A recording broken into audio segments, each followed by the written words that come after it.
Greetings, everyone. Pete Pardo here from Sea of Tranquility. Welcome to day 26 of albums that are 50 years old in 2023. We're celebrating 1973. That's right. 50 years, 50th anniversary, 50th birthdays to 31 of our favorite albums from 1973. There's way more than 31 that I really love a lot, but with only 31 days, you can only fit so many, right? So I've somehow been able to pick out my 31 favorites. There's some others that I love quite a lot that didn't quite make the cut that I feel really bad about, but we'll get to a lot of them during the Honorable Mentions episode all the way at the end on the 31st. But we still have a few left to go, right? We got about a week left, so let's continue on, shall we? So this next one is the fifth album from this great band, produced in Morgan Studios in London, England, released officially in November of 1973, produced by the band, Vertigo Records, Warner Brothers here in the States. Sabbath, Bloody Sabbath. That's right. I think if we were to take a look at all of the albums that came out in 1973, and if I were to pick like my top three favorites, absolutely from here, this would have to be on it, of course. This is just a tremendous, tremendous album. Geezer Butler on bass, Tony Iommi at guitar, Ozzy Osbourne vocals, and of course Bill Ward on drums. Engineered by Mike Butcher.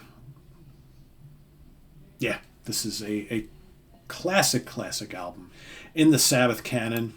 Of course, this was probably an album back in the day, like when I was a youngster, a young metalhead, first getting into Sabbath in the late 70s into the early 80s. I don't think I appreciated this one as much as I do now. Like back then I was always like, okay, first album, sure, Paranoid, of course, Master Reality, of course, Volume 4, of course. I probably didn't really fully get into and appreciate this album and Sabotage probably till the 90s, into the 90s, and certainly more in more recent years. But because, this is a little bit more sophisticated. Not that I wasn't into sophisticated music back then, but I think I was more into the kind of the Brontosaurus riffing and, the more Neanderthal Black Sabbath back when I was younger. And it took me a little while to really warm up to the albums that had a little bit more, shall we say, subtlety and progressive tendencies. Of course, Rick Wakeman plays some keyboards on this album, right? Of course. The title track, Sabbath, Bloody Sabbath, one of the all-time great Sabbath songs. A national acrobat, absolutely killer. Fluff is a little bit of fluff, right? Sabbath did that quite a bit on these early albums. Tony would record these little kind of things that he would, little acoustic things and whatnot, little sound effects and stuff like that would go in between, at least one on an album for most of the early albums.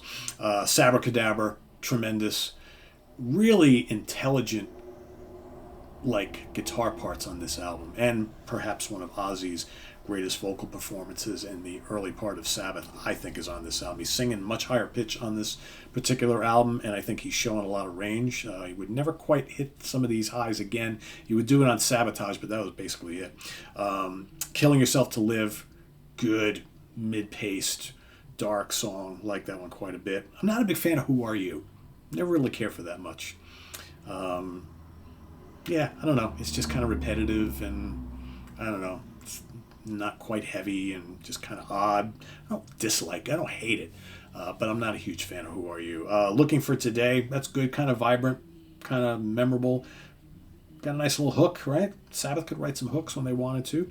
And then, of course, the mysterious, majestic, and ominous Spiral Architect.